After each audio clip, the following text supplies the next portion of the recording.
how to fix corrupt data found error message on your PC. So hello guys, welcome back to my YouTube channel.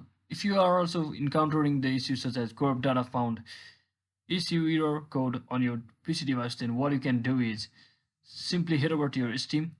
Mostly the game which you have downloaded from the Steam account might want to show that those kind of errors. So under the Steam application, as you can see, I'm showing you from the website version.